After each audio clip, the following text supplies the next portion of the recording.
How's it going, YouTube? Right, a while ago, I had a look at an AI box made by Carlinkit, and to be honest, I was pretty impressed with it. It had like an active panel that showed all the navigation and stuff like that, and I found it really good. Today, we've got another one to look at by Carlinkit. This one is their Tbox UHD. This one is the next one up in the range, so I'm hoping it's everything the last one was, plus this has got an extra feature that some people might find really useful. What is an AI box, some people might be asking? If your car has got an active wired CarPlay connection, these become very useful. These can do a few different things. First and foremost is, one, they make your wired CarPlay wireless, or your wired Android Auto wireless. And then these are a fully fledged Android 13 operating system. So all the apps you get on an Android system, you can put on this, and then you can see it on your display in your car stereo through this wired CarPlay connection. So these add like streaming services and things like that onto an otherwise what could be a pretty boring car stereo system. These really expand the stereo system. So I think what we should do now is we'll get this on the bench behind me, we'll unbox it, see what you get in the box, have a quick look around it, then what we'll do is we'll take it out to the car, we'll plug it in, and then we'll see how it works and have a look through it. Right, here we are. This is the Carlinkit Tbox UHD Android 13 CarPlay AI box, and this one's got a HD output. We'll have a look at that later. This particular model is an 8GB RAM and 128GB of ROM, so we've got 128GB of internal storage on this to put films and whatever we want. As I said, this is the Android 13 version, so let's open it up and have a look what you get in the box. Opening it up, we get the box itself, we'll have a look at that in a second. In the bottom, we've got a few more bits here as well. USB to USB, this is dependent on what type of connection is in your vehicle. This one is USB-C. You get a USB-A to USB-C as well. You've got either USB-C or USB-A in your vehicle. This one looks like a mini HDMI to a normal HDMI connector for the HD output. Also in the box, you get a little key to take out the SIM card, because this is also a 4G version. And we've got a user manual telling you about the box and how to use it. Looking at the unit itself, on the front it says Carlinkit there. It's got a little strip that lights up across the front. Right in there, I don't know if you can see it, we've got a little hole where you can poke this key in, and that's for a reset. You don't actually need this key for the SIM card. This is just for this reset button here. Okay, this is future me.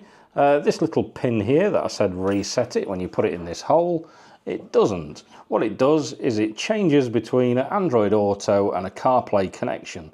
So if your car only supports Android Auto, then it wants to be in the Android Auto setting, and if it only supports CarPlay, it wants to be in the CarPlay setting.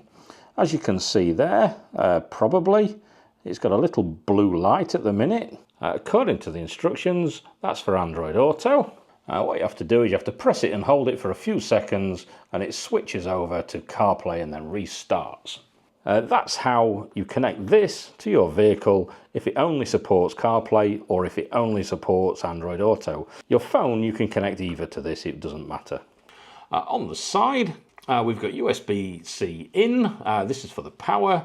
Next to that, you've got a nano SIM card slot, and next to that, you've got a micro SD card slot. For additional storage. Around the back we've got some little air vents just to let the air flow through the system itself.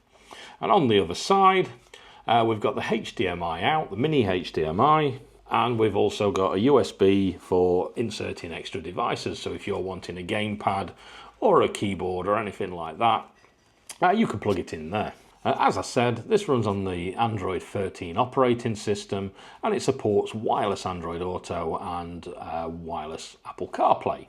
Inside, it's got Qualcomm's SDM660 1.8 GHz CPU. It's got an A512 650 MHz GPU, and as I mentioned, this one has also got its HDMI output, so whatever's on the CarPlay screen, it can mirror that to a second display, so you can have rear screens or an additional screen or anything else to use your streaming services. So I think what we need to do now is let's take this out to the car. Let's plug it in, power it up, see how easy it is to connect to. What I might do actually is stick a SIM card in there so we can get some internet to it. Let's see what we can do. I think actually before I do that, I'm just going to plug it in, make sure everything's all up to date. This has got over-the-air updating. So once I've done that, I will see you in the vehicle. Right, here we are in the car. This is a 2019 Hyundai Tucson. This is a standard car stereo system. Down here is where I normally plug in the Apple Carplay. This USB port here is where I plug in the phone if I want the Apple Carplay running. So this only supports wired CarPlay. So what we can do is if we take the Carlinkit AI box, I can plug it in via USB down here. I'll plug it in there. I'll just dump that there for now. I'll let that start up. What I have done, I've put a SIM card in it, so we should have internet connection all the time on that, even without a phone. Right, if we have a look up here now, as you can see, it's lit up now CarPlay. So if I wanted to go into CarPlay, I would press that. And then this is now into the home screen of this device. As you can see on the front, we've got a pretty light lit up. Currently, I've not got a phone connected to this at all. This is literally just running off of the 4G network on the SIM card. Let me set up this camera on a tripod and let's go through what this looks like. Right, so one of the main things you can see is as soon as it's started up now, this is into the home screen that you'd get when it starts up. One of the main things you can see is instead of just looking like this with some apps and things, this has actually got a live panel. This is one of the things that I liked in the old Carlinkit system, and it's also on this one, as I can see. This in itself, as I said before, this in itself is enough to get me to stop using CarPlay altogether. As it stands now, it's not even connected to a phone. It's got a SIM card in it. It's got the navigation working, so we've got internet and everything else. Obviously, you can get the same if you connect it to your phone, but I just wanted to go through, as it is now actually not connected to a phone at all. You've got your navigation panel set up there straight away, so you've always got navigation on, so you're always going to see your speed cameras and things like that, depending on what you're using. You can change this. If we go into settings down here, if we scroll down, look to there, navigation setup, you can change this to a different application.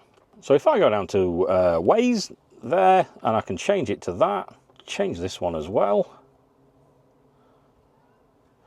Click OK, go back to the home screen. You'll see now the navigation is set up as Waze. This is absolutely fantastic layout. It's a shame more of these AI boxes don't do this kind of home screen with this live panel, but these ones do, and I do really like those.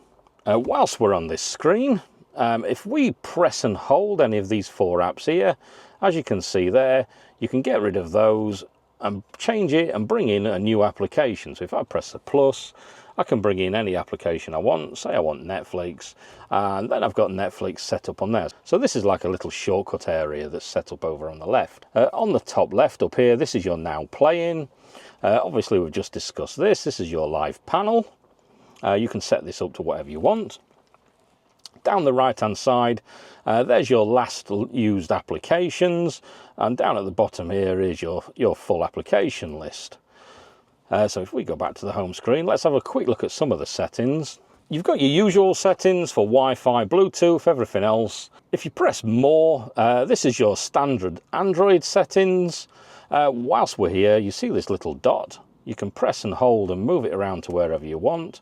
This is like a little shortcut button. So if I press that, then you've got your home and back, and you can go into multiple displays and things like that, all from that button.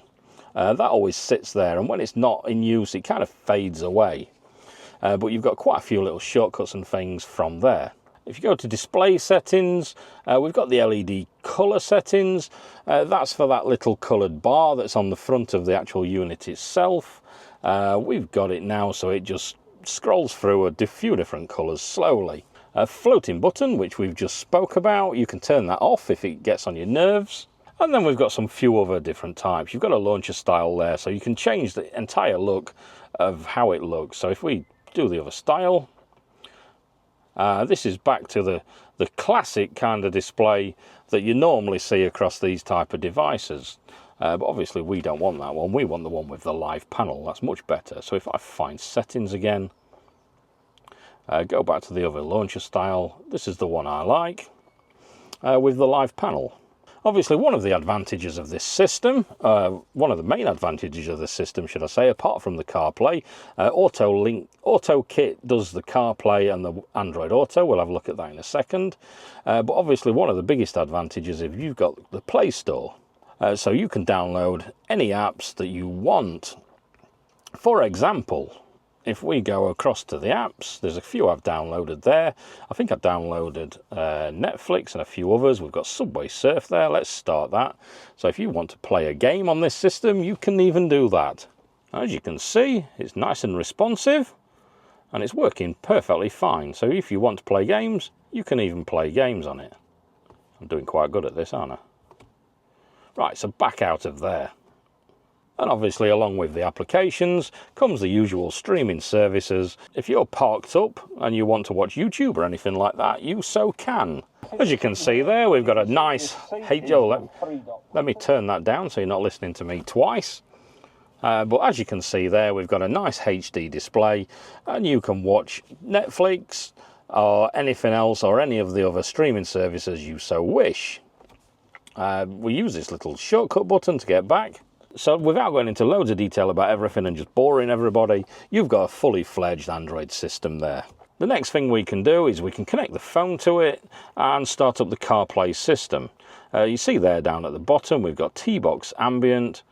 So if I click on that to pair it, allow, obviously you only have to do this once.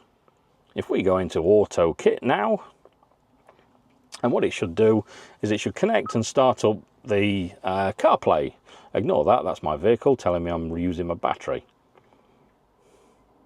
As you can see there, we're straight into the CarPlay, just like normal. So if anybody that's used to CarPlay, this is how I normally run in the CarPlay screen.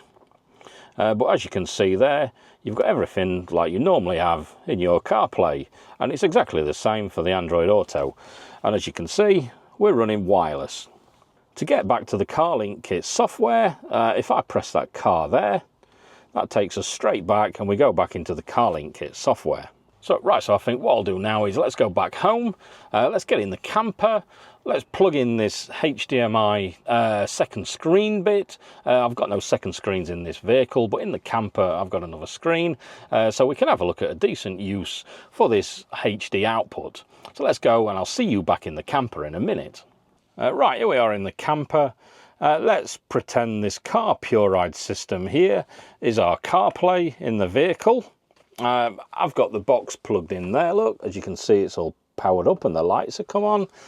And then I've plugged in the HDMI there, and I've plugged that straight in to my TV over there in the camper. So this is your second display. If I move this here, so we can see them both at the same time, so you can see what I mean. This is now mirroring the display. So whatever we do on here is mirrored to the second display there. So what you can do is if you're wanting to play anything for the kids in the back seats or something like that, then you can put it on. Now we seem to have lost 4G connection here for some reason. Right, there we are, we've got internet back again now. I'm connected to Wi-Fi. As you can see, the picture's coming out of both of them now. So what you can do is if you've got a camper like this, let me just pause this so I'm not hearing myself twice. It does actually project the sound to that television as well. I've got it muted at the minute because it's quite loud, that one. But what you can actually do is if you've got, say, a CarPlay stereo in the front and that's wired up to your living batteries, use that as a touch screen and display into this screen here as a second display. Or in your car, you can have the rear headrest screens and use those as a second display there. Right, one thing you can do using the little shortcut button as well, you know, the little little round circle thing. If you press that and go to this split screen display, then what it'll do is it'll split it between the two screens. So you can have the streaming services playing on one screen, and you can have your navigation and everything on your screen at the back.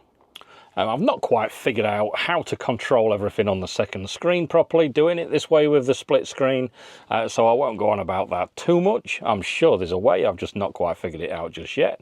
But at least that's one thing you know you can do, you can split the two screens up. I'm assuming if you've got a mouse or something, then you can have a cursor or something going over to that screen and do stuff on that screen, but I'd need to try that. But that's a look at this HDMI output.